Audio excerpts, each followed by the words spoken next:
I'd like to thank you all for joining us tonight. It's 7:30 p.m. on July the 2nd. Tonight we have the pleasure on our Living with AI podcast to have Michael Posso with us. Michael Posso is a creative technologist and educator with extensive experience in creating accessible, high-performance digital experiences for Fortune 500 companies.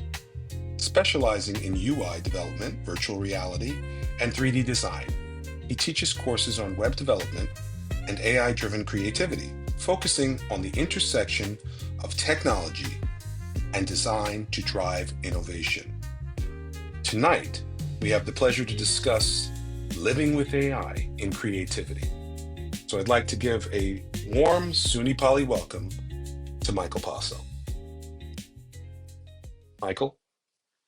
Oh, that was an amazing intro. Thank you, Chris. I really appreciate that. My pleasure. Now I know why you're the host. You have an amazing voice. Thank you. Hi, Michael. Uh, Steve. Nice to hear you. yeah, hi, Professor. How are Nice you? to hear. Yeah, nice to hear from you as well. Um, yeah, so thank you for that intro, Chris. So I can tell you a little bit more about my background and what I'm doing now. I'm an adjunct instructor at the Fashion Institute of Technology. My background is in design, but throughout the years and by taking different career and taking advantage of different career opportunities, I ended up becoming more of a technologist, specifically a software developer in the web um, in the web field. Lately, obviously, like many of us, have been very interested in AI, looking at it from many points of view, from a technical point of view, but as well as socioeconomic point of view, and specifically on how this is going to affect, the creative industry, which is, um, what is revolves around what a lot of the courses that I teach. I personally not in the I'm not a designer anymore. I'm more of a scholar or a researcher of design these days. But I talk to my students every day. So I teach undergrad and graduate courses at the New York Institute of Technology in New York City. And AI keeps coming up, in very different ways. Mostly, the students are very worried. The students are very worried about the, the the effect that AI is going to have in the creative industries. So I have been focusing a lot of my research on that. I had the opportunity to participate in um, I forgot what the name of the grant was, but it was a grant basically for professional development in the Center of Teaching Excellence at FIT. So I conducted a series of workshops with faculty of diverse departments at FIT, mostly in the creative field, so fashion, illustration, fine arts, design, advertising. And the workshop was a 3-day workshop. Um, the first day of the workshop, we basically was more of a survey and an intro of machine learning, which is the technology that powers a lot of the AI tools that we use on a daily basis. And then the second one was around the impact that AI is having in the creative industry and in the tools that the students are using every day. Um, as an anecdote, when I started um my undergrad in graphic design, this is many years ago, the department of graphic design at FIT was again through a transition. They found out that they were focusing too much on the study of design rather than the practice of design, and that the students were graduating and leaving the school and didn't have the skills that they needed to get jobs. This is This is when the industry was transitioning from very print-based brochure magazines, book covers, very print-based graphic design industry to a more digital-based graphic design industry, websites, apps, interactive experiences. That's So very when I joined interesting. the program, That's yeah, interesting. Sorry, Mike. I just have to say that's very interesting because that intersection, right, where it's shifting from the analog, right, to the digital, hmm and the school hmm had to figure out a way to make, because of course they want to be perceived that they're adding value for the yes, students. So that's really an absolutely. interesting point. Yeah, and as an educator, right, I always see myself also asking myself those questions because at the end of the day, we have schools, especially a school like FIT that was created as a technical institute. So it's the Fashion Institute of Technology. It was a 2-year college that was created and funded to supply the fashion industry in New York City with people that were graduating with job ready skills to work in that industry. So obviously the school grew, and then they started offering 4-year degrees, and now they have a graduate department. So from institute, right, where it's very skill based, to a more academic institution, uh, there's definitely a lot of uh, time and effort that has to go into making that transition. But in my opinion, as a someone who's very, like to think of myself, someone who's very practical. At the end of the day, we want the students to get jobs. I mean, especially if they are in the creative field, right? We want them to get jobs. So there's always that tricky balance of, are we focusing too much on the academics and not giving them enough hard skills that they can translate into the job market. So I came in at that time. I came in at that juncture where the department was trying to find that balance. And fast forward to today, I feel like again the schools are going back and looking at the programs and thinking, wow, this AI stuff like is changing the job market rapidly. Are we preparing our students to what is happening out there? Or are we going to, keep focusing on the academics, on the research, on this very core education that is very good. Don't get me wrong, it's very good, but perhaps it's not translating into job ready skills for the students. And obviously, AI has accelerated this um, at a very incredible pace. So the question came, well, what we need to talk as instructors, as adjuncts, we as faculty, we need to come together and see what is going on. Let's get the people who are out there in the industry. Let's get the faculty that is more focused on the research and the academics. Let's get them together. Let's have these workshops and let's talk about these things because we need to talk about them. And as part of the workshop, as part of the grant, the faculty that attended the workshop needed to come up with activities that they could implement in their course curriculum that involved AI. So that the idea was, let's have this discussion, but also let's see how can we start implementing these concepts into our classrooms.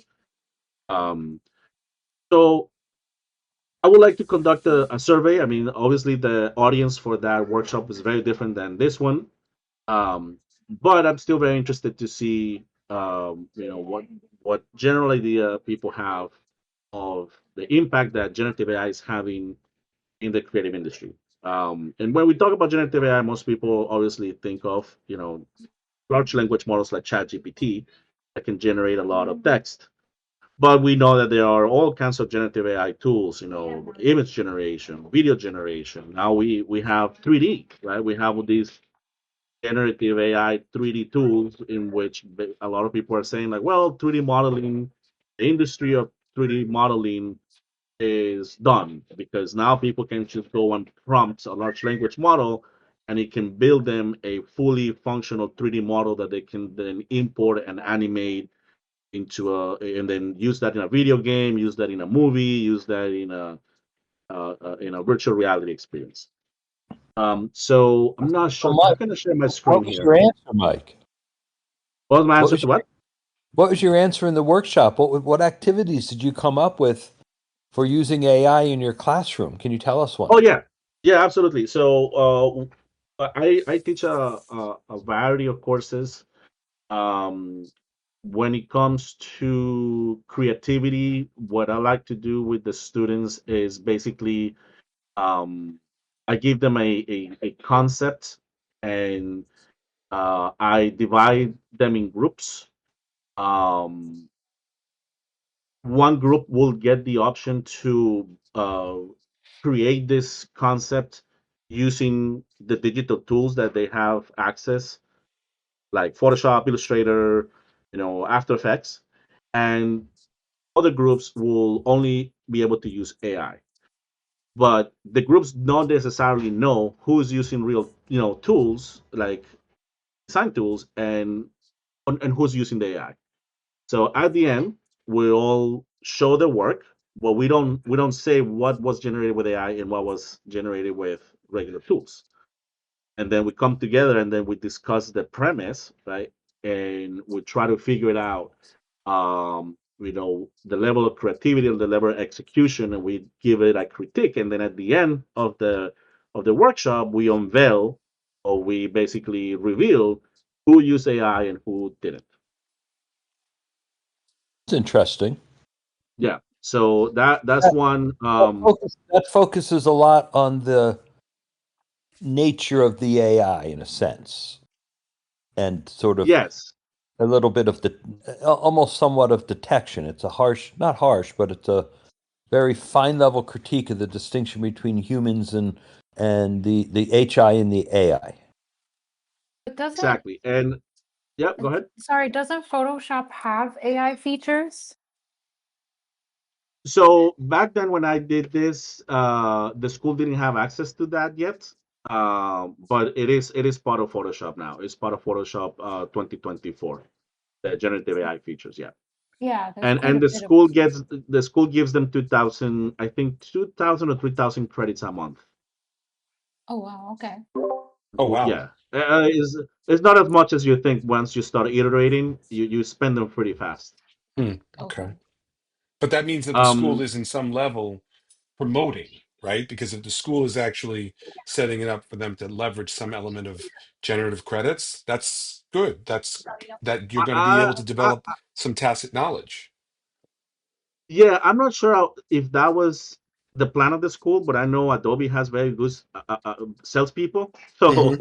I think it was more of a salesmanship than the school having the vision to put this in the hands of the students. Because I know the schools have very, they have an education plan with these companies, right? Especially with Adobe. Um, Okay. so So they get the what was another assignment?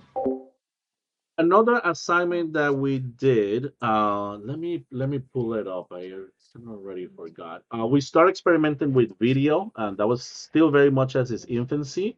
Hmm. Did some of your students already have experience doing linear or nonlinear video editing? Yes, yes. So there are two programs. One is the graphic design program. That program is very much focused on design, but there's also the advertising and design program, and they learn video editing, and Okay. in that they learn After Effects. Yeah. So that is part of one of the curriculum, the core curriculum. Let me pull up some of the other examples.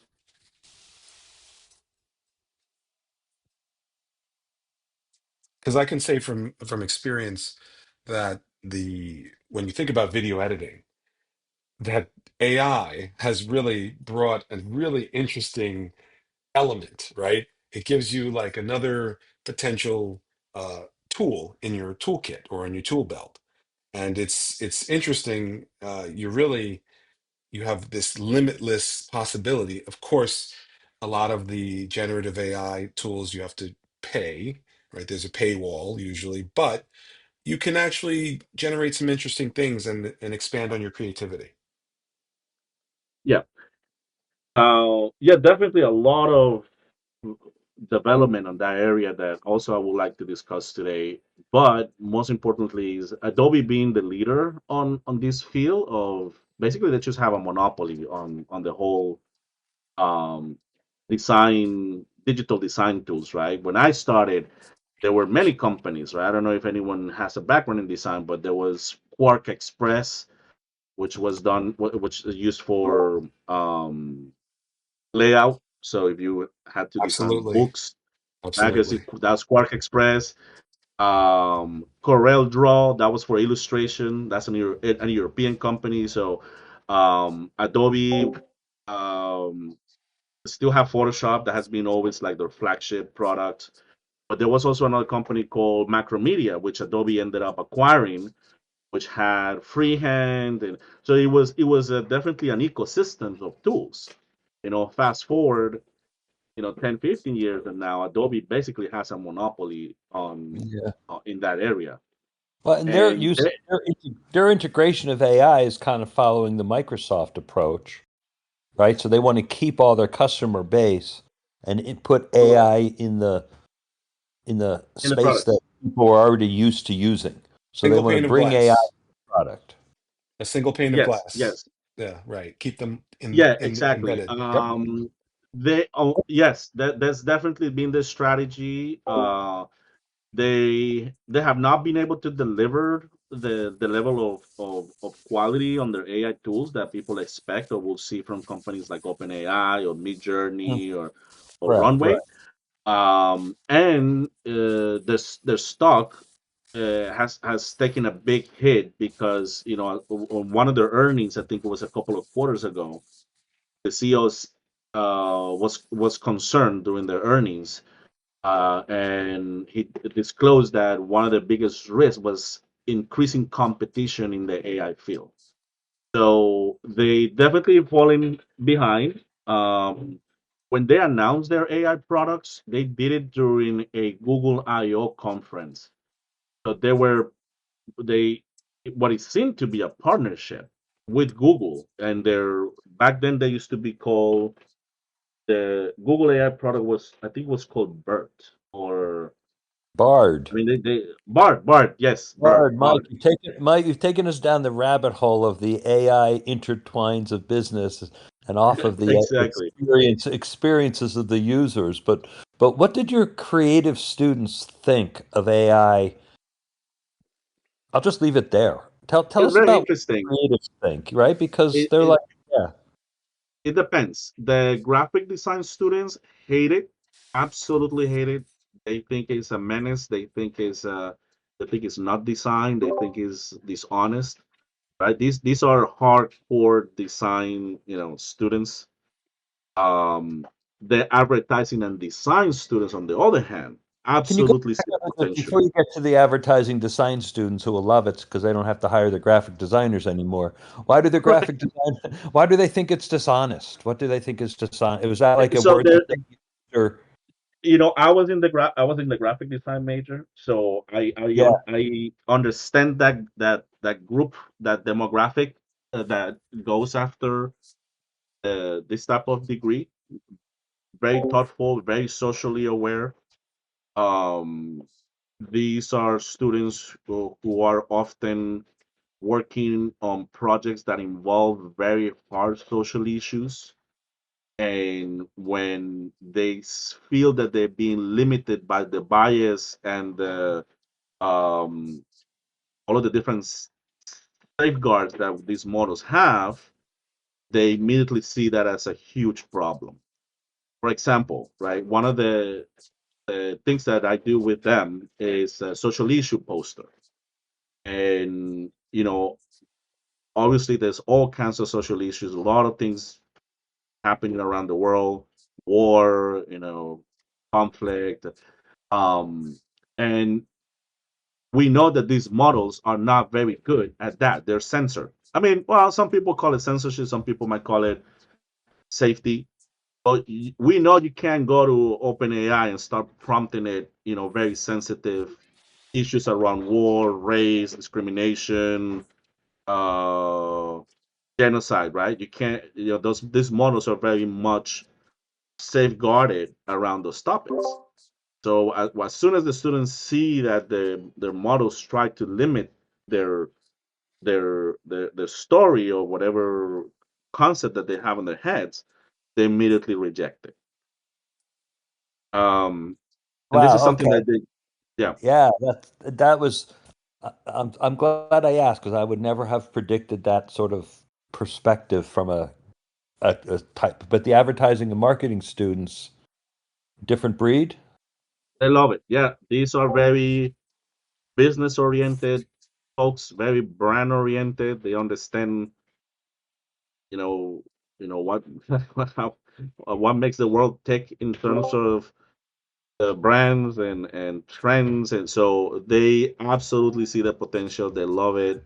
They want to learn more of it, and they are the students who really, really get into it. Um, More focused on ROI and the business end yeah, results. but yeah, absolutely, absolutely. But at the same time, once they realize the power of the tools, they they they get worried because one thing that we're seeing is that it's become very, very hard for recent grads to find entry level jobs, and this is something that I saw coming a long time ago because I'm in this industry. And I often hire, and I often try to recommend my best students to other people so they get hired. And when you try to get your foot in the door, I mean, I can give you an example. My first job out of FIT was at a small publishing house in New York City, and I basically was hired to Photoshop product pictures on top of backgrounds. So there was a photographer, and he'll take pictures of it was packaging. So what their business basically was they license um IP, or let's say Andy Warhol, right?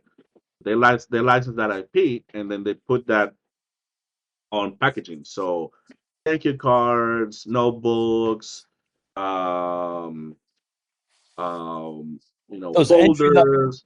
don't exist anymore. Well, have definitely been streamlined by AI because these days you could literally just take one of those a picture of a product and then feed that into the model and then fit it the background and it will place it beautifully on the page, on the image. And that's what I did. That was my job. And that's how I kind So, of got my foot in the door. so students hate the AI because it takes their jobs. Do they still find it useful and wonderful and amazing because it can do things that they want to do?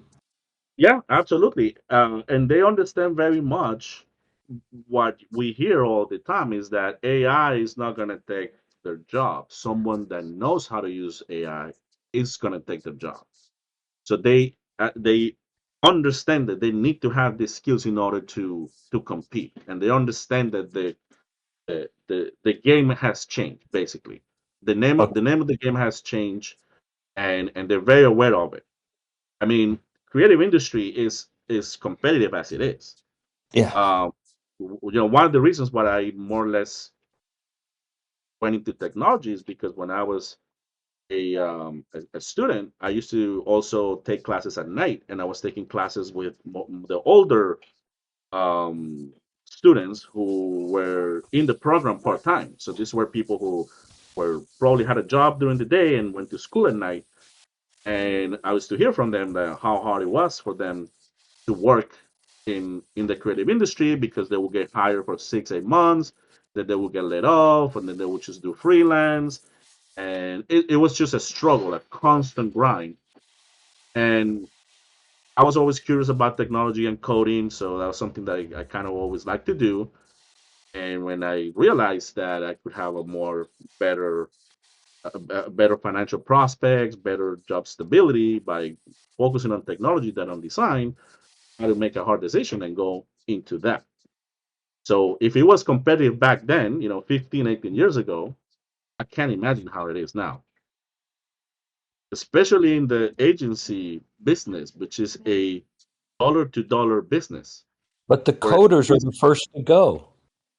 well, now they are absolutely. Now they are. You're double. You're double cooked. Right.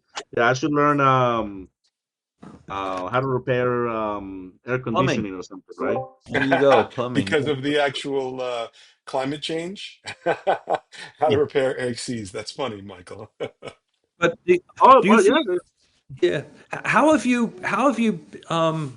been working with as a professor accepting student work that is has AI contributions, and what is it that you like to see to understand the contributions of the AI versus the contributions of the student? You can tell what I'm thinking So about this it, week. it's encouraged. I encourage it. I have embraced the technology myself since day one, Hmm. and I encourage them to embrace it. But one of the things that I found out is that with the use of AI, um, uh, I've been using most of my class time in discussions and critiques, while before I was using the class time for teaching them how to use software, teaching them how to use Photoshop, teaching them how to Okay. use Blender, teaching them how to use Illustrator, right? So I feel like the learning of the tooling has been accelerated by AI, and now we can get into more deeper, serious discussions about design. While before, I was constantly being caught up helping the students with the tools. And I like to discuss the ethics of it all. I like to discuss some of the issues that we are seeing around intellectual property and how these models are being trained and um, how companies are suing. So I bring all those news to the classroom and we discuss them in as a group. Well, Michael, can I Uh, ask you this question? yeah, of From course. your perspective as their instructor, do you do you envision, can AI truly create, or is it merely just remixing what already exists from your perspective? So it depends on what we define as creativity, right? Yep. So we could define creativity by the output, right? Okay. And if that's what we define it as, then absolutely AI can exhibit creativity. But if we define creativity as the process, then AI is not truly creative because it is just mimicking human creativity.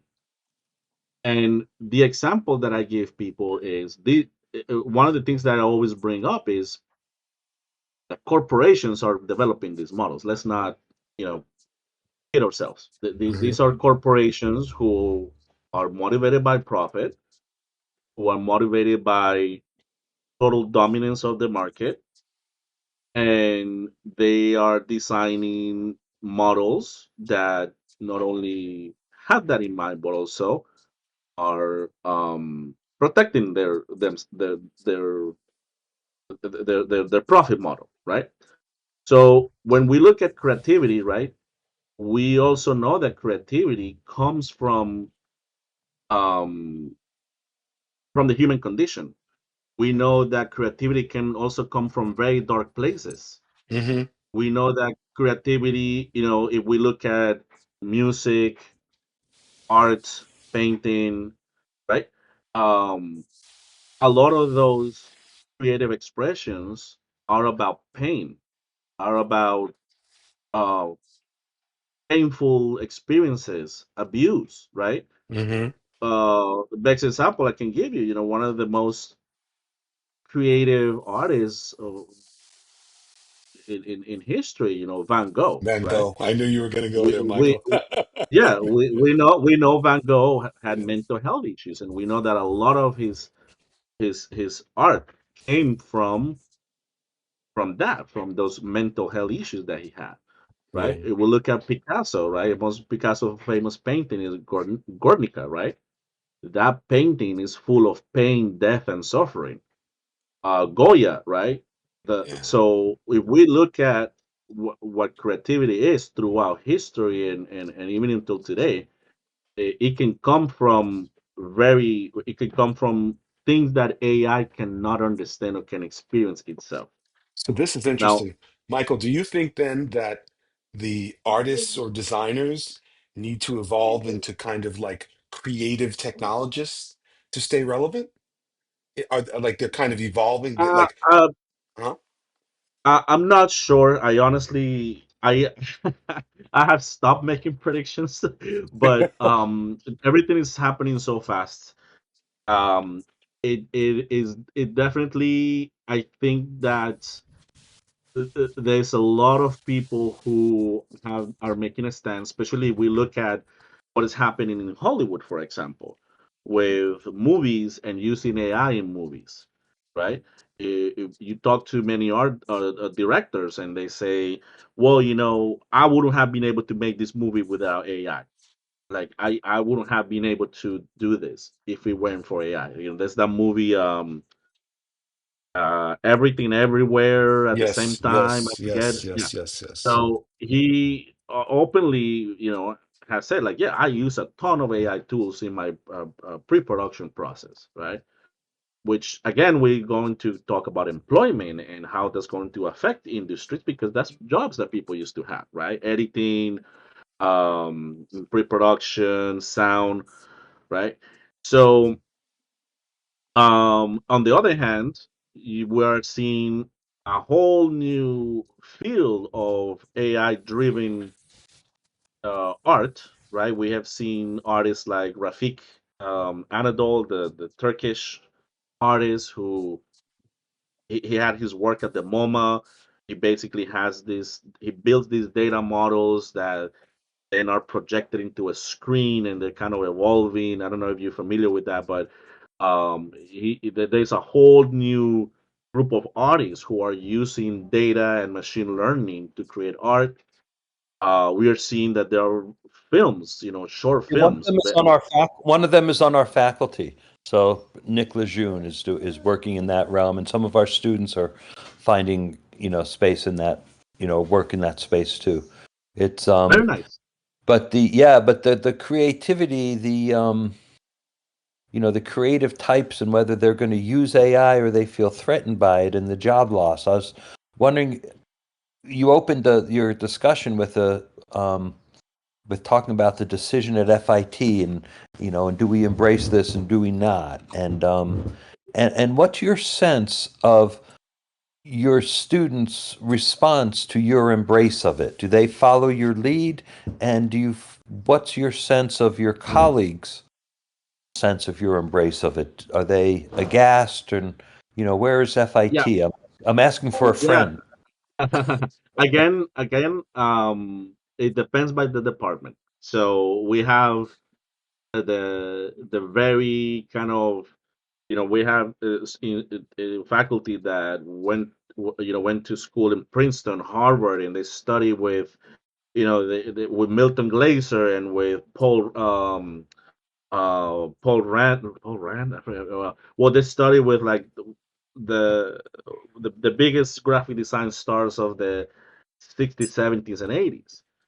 Hmm. So I'm not sure to at what point they are embracing the AI, but Hmm. definitely in the art and the advertising and design department, absolutely, they already have a course. It debuted this past semester, this spring. It was called AI Designing with AI, and they had speakers and they had like early access to the whole different AI tools. Um, so I think what's going to happen is very soon we're going to have to very much pay a premium for human made, and things are going to be labeled human made or AI was not involved in something of Yep. that sort. Pretty much the same way when we go to the supermarket, we actually have to pay premium for the things that are actually good for us, Yes. right? Because everything that is not good for us, that is garbage, is cheap. So now we have to pay a premium for what's organic, for what's wild caught, was pasture raised, right? We got to pay a premium for that. So Exactly. I'm not sure that's where things are going to go because, again, legislation is going to play a big role into this. And what we're seeing in the U.S. is, hit the pedals and let's go at 1,000 miles, and we don't care who we run over. We just need to dominate the world with AI, and we've seen it with this administration. Basically, JD Vance went to Europe, and he basically just said it in front of representatives from all from different countries. It's either you with us or against us on this. So if you're not with us, you're with who, with the Chinese. Well, if you get into And if you get into the global politics on AI, and that's a whole different category, of conversation, and that's I'm a big fan of the AI 2027. I don't know if you've ever seen that, Mike, or listened to it or read it, the AI 2027 report. I'm a big fan. It's great. Um, yeah, um, but we know that this has become a political issue at the state levels because now we sure. have states that want to regulate AI, right? We have New York State is,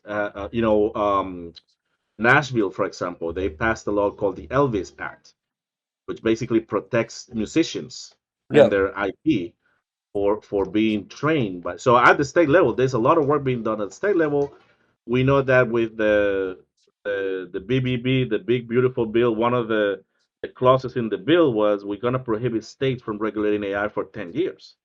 Yep. And I think that's something that getting revised. So I don't know if it got I completely can't remember where that happened. removed. I think that got removed. I just saw It that today. probably, yeah, it got removed or something. Uh, Yeah, but back in the to the to the students and to the faculty and to what do you do? How do you use AI in your day-to-day life? Like what tools do yeah. you use and how do you capture the things that you're doing and how do you actually work with it? And sorry, Chris, I did So I I'm took all more your questions, Chris. Sorry. No, it's fine. It's right. absolutely fine. That's actually a very good question because I think all of us, as AI continues to evolve, we're finding new ways to work with it. So I would love to hear, Yeah. Michael, your workflow, how you're exploring leveraging AI tools. Yeah. So on my day to day, I don't do a lot of creative work anymore. I'm more on the UX engineering side. So I work creating user interfaces for financial applications, and the way that I use AI is a lot of it is for code generation, generating code, and the other one is for user research.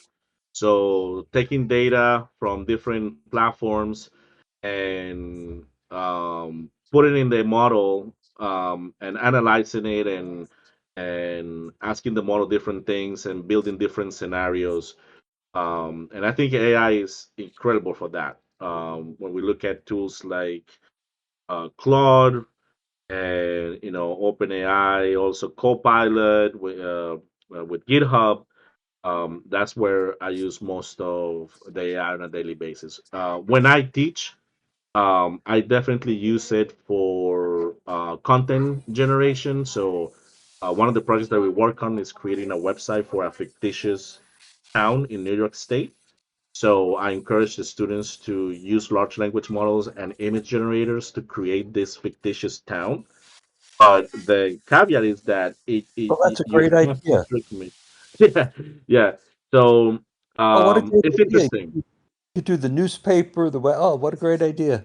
Yeah, Yeah, that's yeah, interesting. exactly. Yeah, Yeah, yeah, and then you do like notable yeah, notable yeah, yeah. Oh, residents, it's and wonderful. I yeah, love yeah.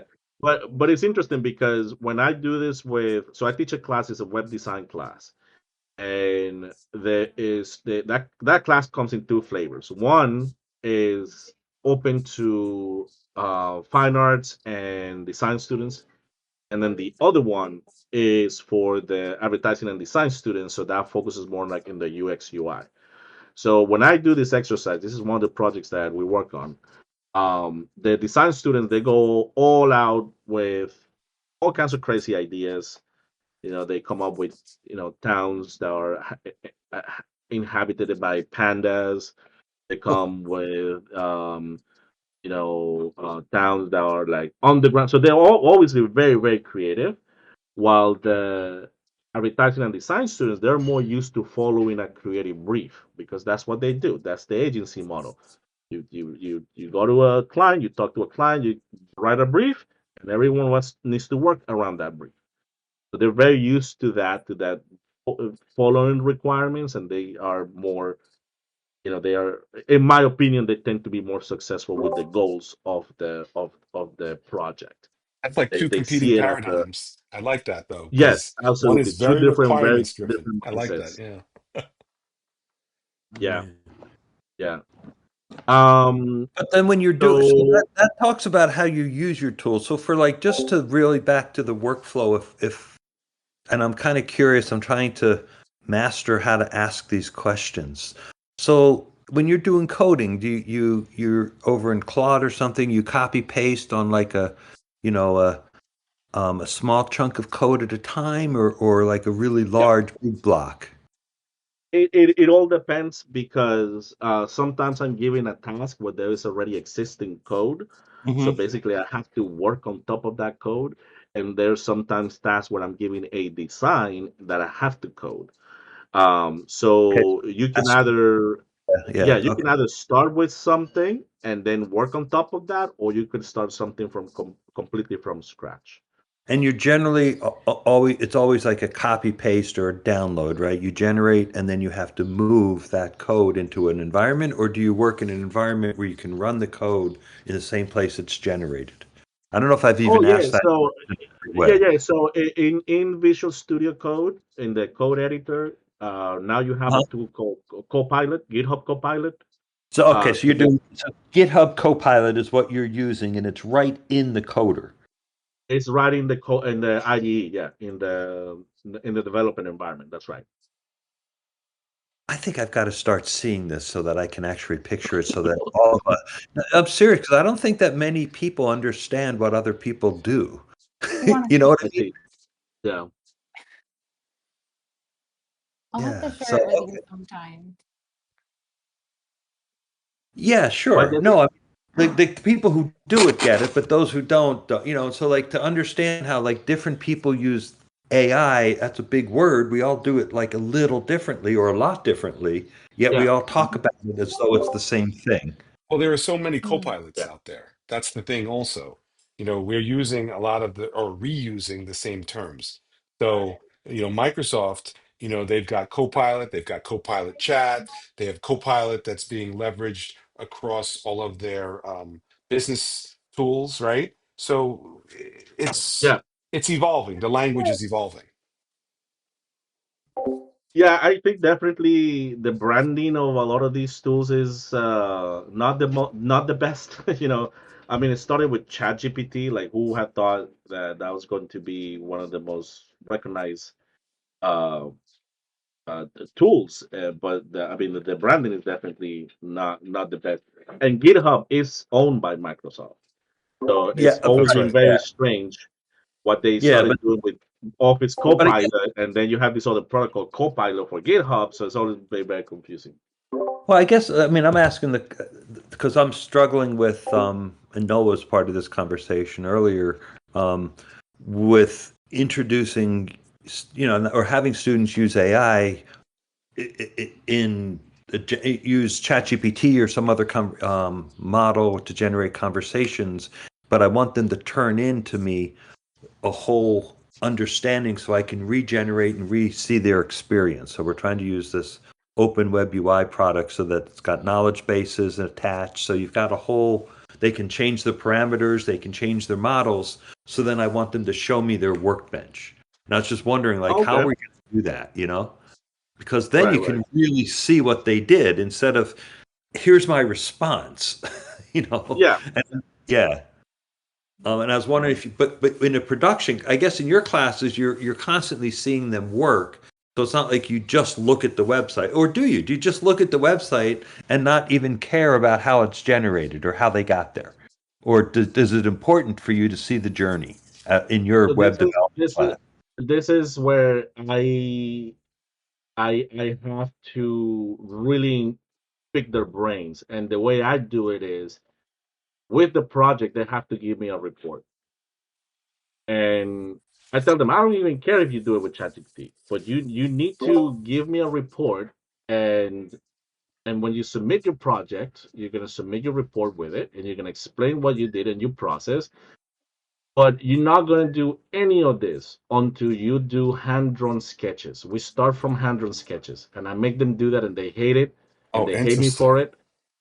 it. But I make them do it, and we every project that we do, we start with hand-drawn sketches. So can I ask you this question?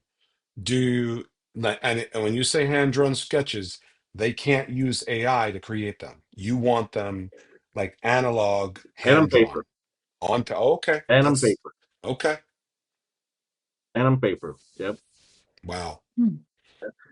Some of the when I teach another class that is involves augmented reality. So we have an Adobe tool called Adobe Aero, Mm-hmm. which is super user friendly, very easy to use.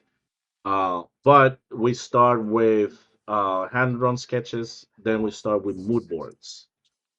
So I make them go look for images or generate images with AI and to develop a concept for an experience for a brand that I give them. So I give them a brand like, the last thing that we did was oh no, no, it wasn't a brand. It was a travel Yeah. campaign for a city.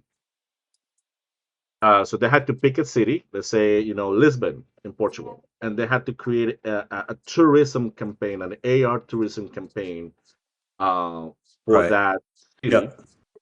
And we start with hand-drawn sketches, then we have to do mood boards, and then we have to do So the hand drawn, Mike, you're the second professor in 2 days that I've talked to about teaching with AI, who's also noted that they start their students on hand, pen in hand on paper, ink on paper, whatever, however you want oh to yeah, describe it. and I And collect them. I collect them and I grade them. yeah, and I think that there's in the same way that when we introduced online teaching, I think some faculty members began to realize and value the in-class experience in a different way. And I wonder if, like, when you introduce artificial intelligence, if we begin to value some of these pure expressions of human intelligence. And there's not much more pure than talking to someone or having them write something or draw something, right? That is the purest form of human communication. There's no mediation in there. The pen and the paper is hardly media, and so that's only from their, it's like what's in their brain has to come out. And, that's a really, so that I just think there's even research that suggests there's a different kinds of cognition that Yeah, happens when people handwrite or draw. Um, and, and I think especially with AI, kind of oddly, it becomes more important that it potentially becomes more important that we bring that into the classroom. Um, and so, yeah, no, I just think that's really interesting that you use hand sketches to start. yeah, it's super interesting Really answer because the when I question though, started doing this, how do you know what they did? Because you started with them in hand sketches, and now you see their final product. And if you can still see the hand sketch, that's your critique. Am I getting close to that? What your no, process? they can change their mind, and when we what I encourage them is iteration. Hmm. Usually the students tend to fall in love with an idea, and that's one of the things that I want to teach them is that as creatives, one of the best skills that you can have is the ability to generate many ideas. Uh huh. Uh huh. And if you do that directly in the tool, if you go directly in the tool, then you're going to get caught up on technicalities and Yeah. issues with the tool, and you're not going to be able to express your ideas. One of the exercises I love to do with them is they have to generate 10 ideas they have to. The way I do it is they have to generate 11 ideas in 10 minutes, Hmm. and it's kind of like a rapid fire exercise. And half of them can't do it because That's really again, they're easy with so. AI. Oh yeah, absolutely. But I start them with No, no, that yeah, concept that they need to generate more than one idea, and then they need interesting. to explore every possible angle of that idea. And But but a funny fact is when I but started how do doing you this get how do exercise, you get comfortable? How do you get comfortable with their contributions via versus the AI contributions as a professor? And you and some people and sometimes that and I sometimes say it doesn't matter to me. I take their word for it. If they tell me they've learned, I believe them. But I was just curious to see like if that's like an important if that's becoming challenging for you. And Jesse and Noah, like if it's becoming challenging for you as students and Chris as students to demonstrate that there's something of you in here, not just AI. My guess is the three of you there hasn't been, but maybe Noah. But Mike, I don't know. Thanks for that question. Yeah. I mean, after by the first half of the semester, give me 1 second. Hmm. Um, Hi, can you hear me? Yes. Hello. No, Yep. we still have you. Yeah, Okay. absolutely. Oh yeah, yeah. No, I was saying that by the second half of the by the first half of the semester, I already know the students Okay. enough to kind of tell. I know that's harder to do online, right? But this is a in-person class, and I'm with them for 3 hours. So eventually I do get to know them very well. Obviously, it's challenging when I had classes when I had 9 students, and I had classes when I had a full class, 25 students.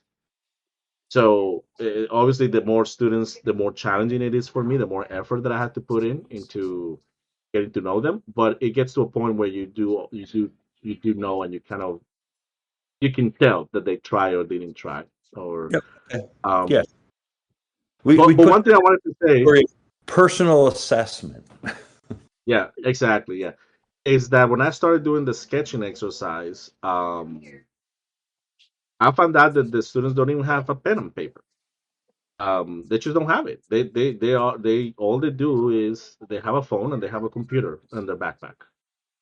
That's 100. Um, That is so true. yeah, and I had to start bringing my own paper and my own pencils to the class. If I want to do this exercise, I have to bring my own materials to the class. Otherwise, it just they're just gonna have to go and get their own paper. They're gonna go and borrow a pencil for someone. They just don't carry that. So opposite to me when I was a student, right? We So, still Michael, had to carry our portfolios.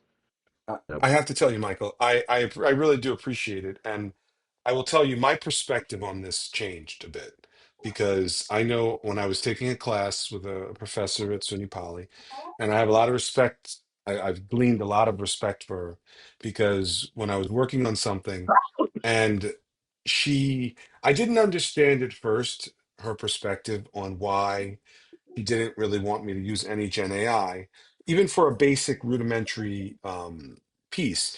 And the funny thing was, when she saw how I used it, she understood that I did actually do the project, and it was really just a really background fluff piece. But I remember saying to a designer friend of mine, and I was like, "Ah, I just don't understand why this professor really, she's taking this position." And he said to me, he's old school, right? And he's going back, and he said, back in the day, Chris, in design school, the professors want you to mix the brick and the mortar. Like they want you to mix the Mhm. elements so you understand what it really takes to build the house or build the building.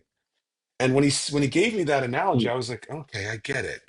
So she wants me to really have that kind of feel, that touch and feel of putting it together to really appreciate all of the things that go into the larger element.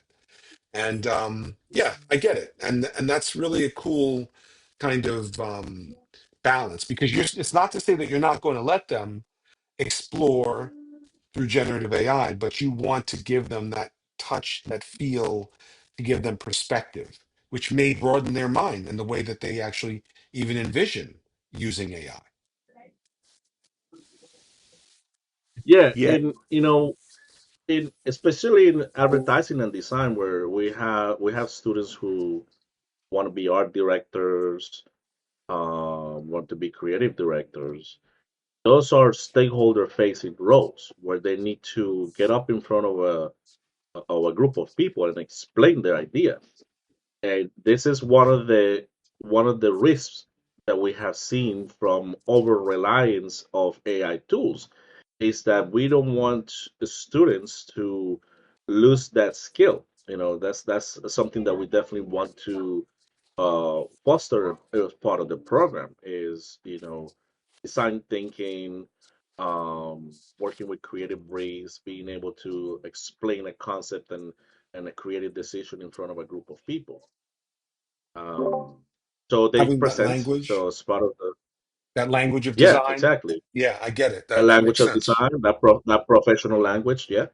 And part of this is they have to present. So every project, and that's something that is very time consuming for as a teacher when you have a class with 25 students. And now I have to schedule their presentations. I have to. It's very time consuming um, to do it this way, but that's what we have found out. So when I first started teaching the class, we used to work on, and this is pre-pandemic. So I started teaching uh,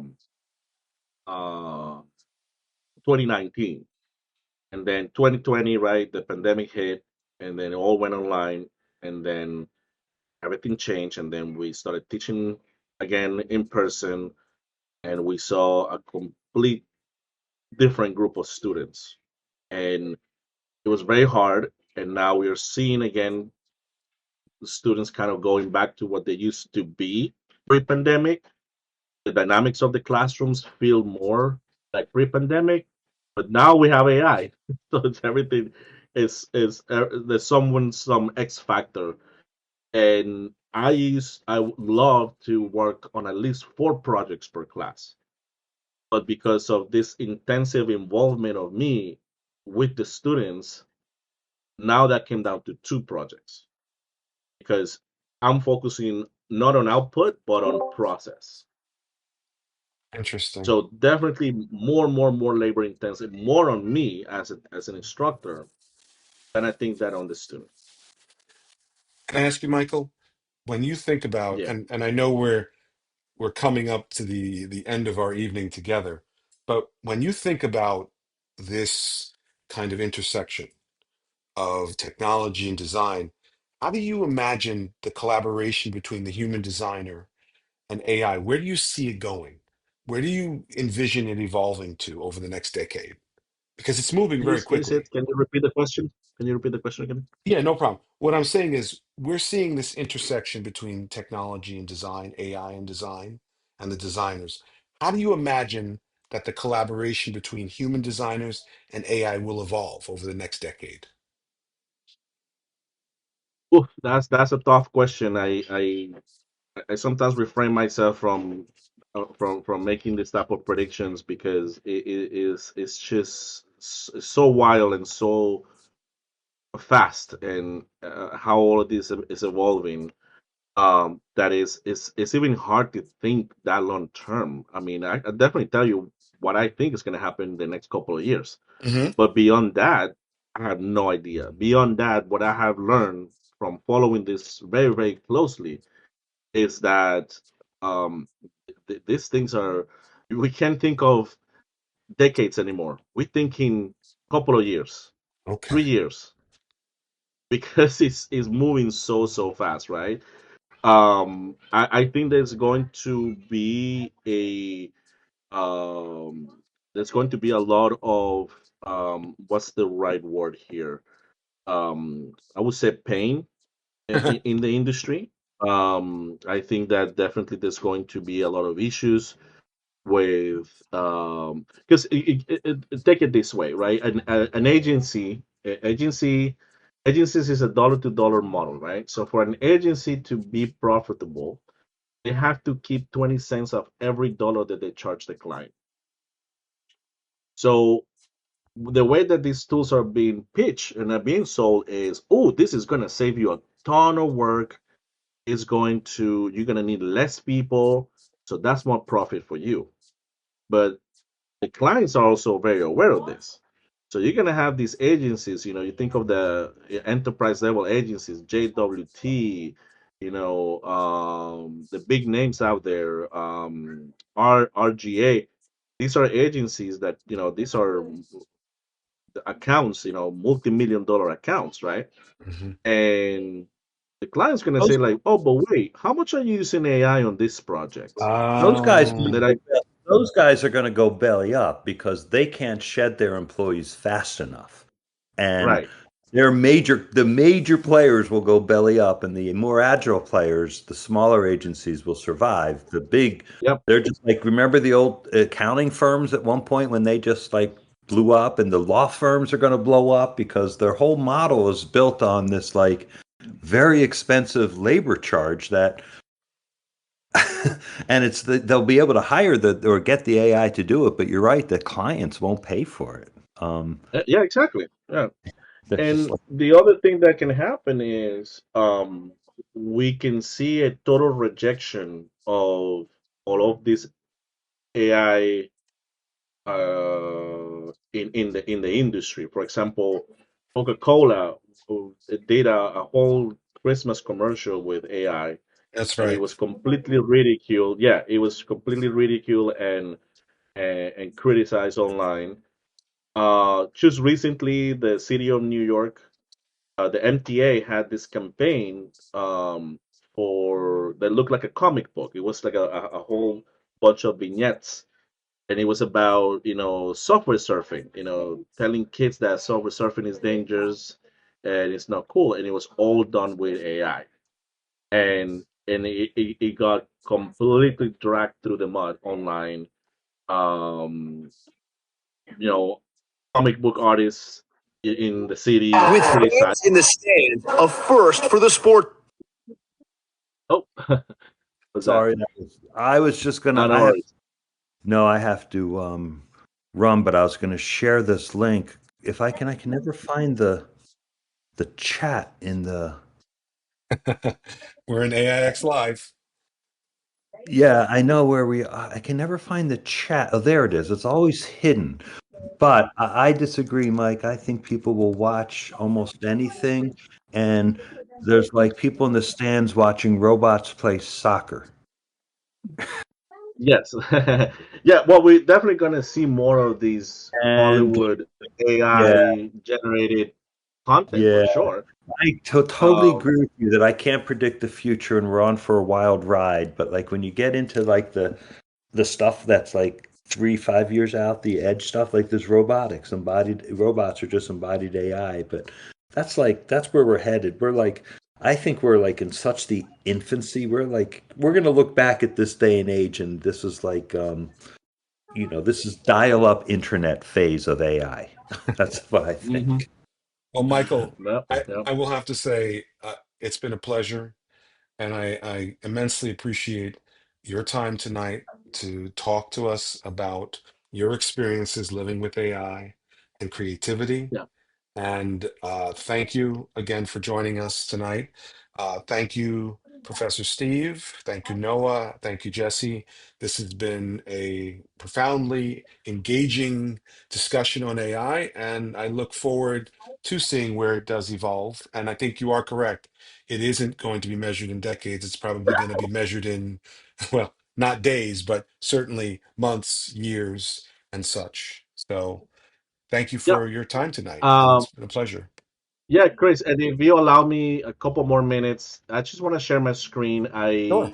I share a survey with the group. I would love your thoughts on that. There's like the exact same questions that I asked the teachers at FIT. So I kind of want to see what you have in mind when it comes to what we discussed today. And I just want to share this image. Sure. This is my first time using uh, there it Discord. is, Okay. Yes. Discord for this. All right.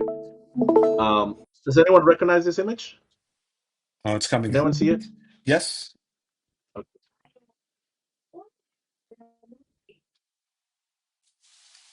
How do I know that this is being shared? Oh, okay, here it is. Okay, so that's does anyone recognize this image? I have not Maybe. seen this before. Okay, so this is old. This is probably about 3 years old. This was an image that won a very prestigious photography award. It was I think it's the Sony Global Photo Award of some sort, and it won one of the top prizes in this category.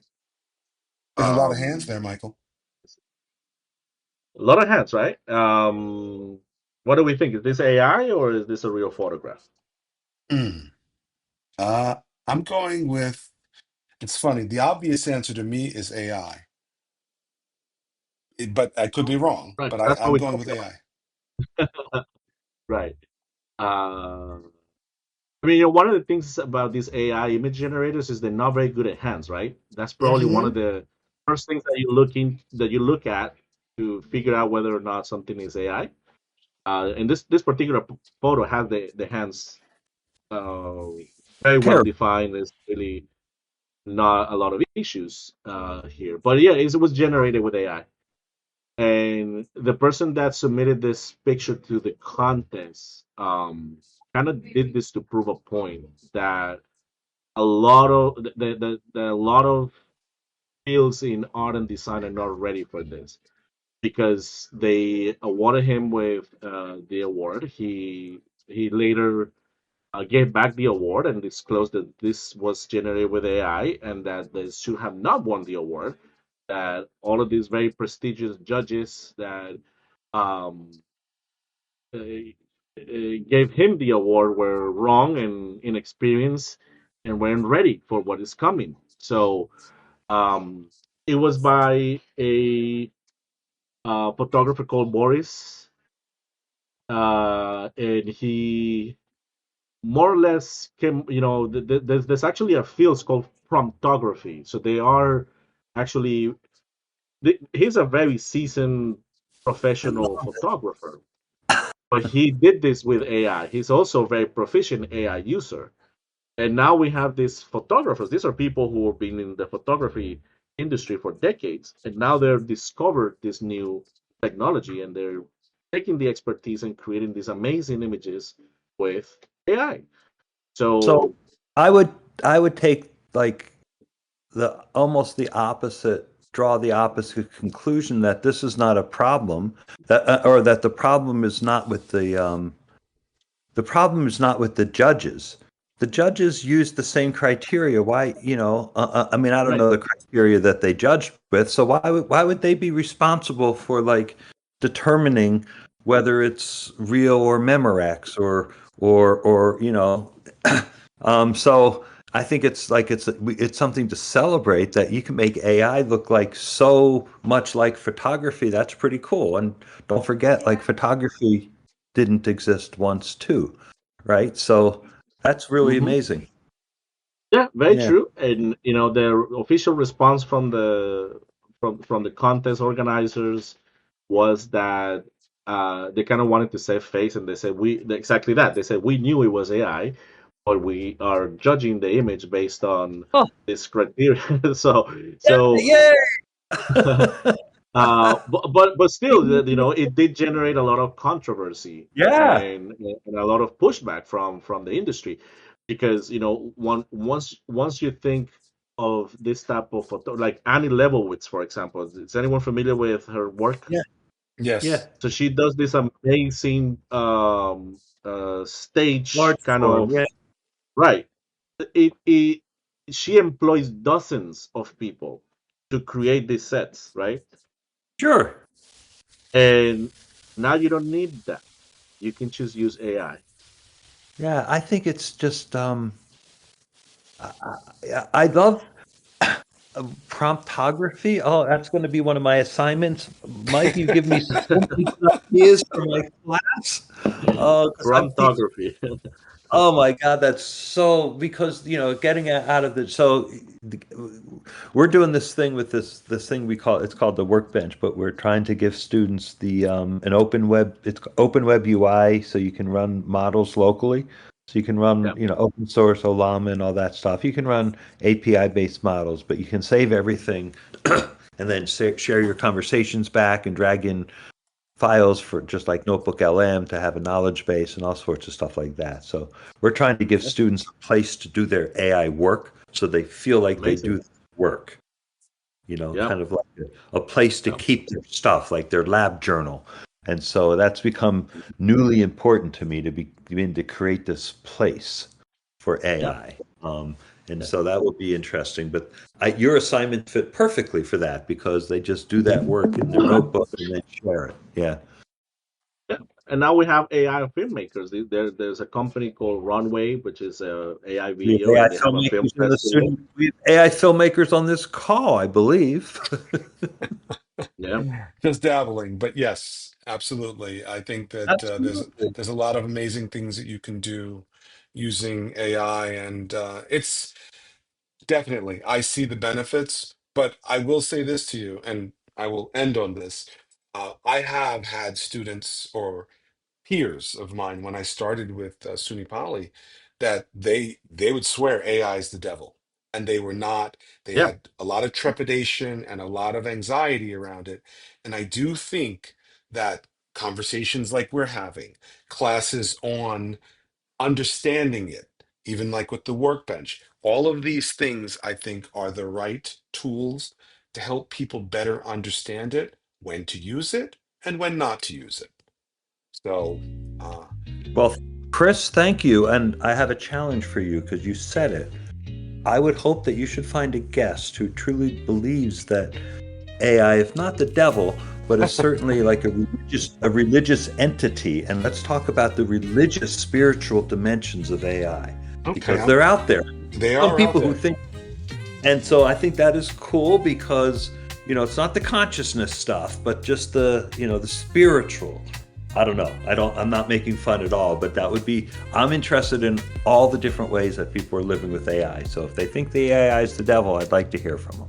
Okay, Yeah. sounds Yeah. good. One of the predictions of the CEO of Hugging Face, which is again one of those companies that people Yeah, don't really yeah. hear about, but it's really important to know what they do.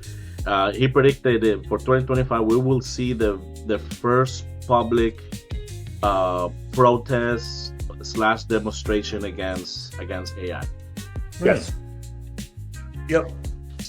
It won't be at SUNY Poly, but it will be at some politically active place. See you guys later. Take care. Thank you. Thank you all. All right. Thank you, Michael. Thank Have you, a everyone. wonderful evening.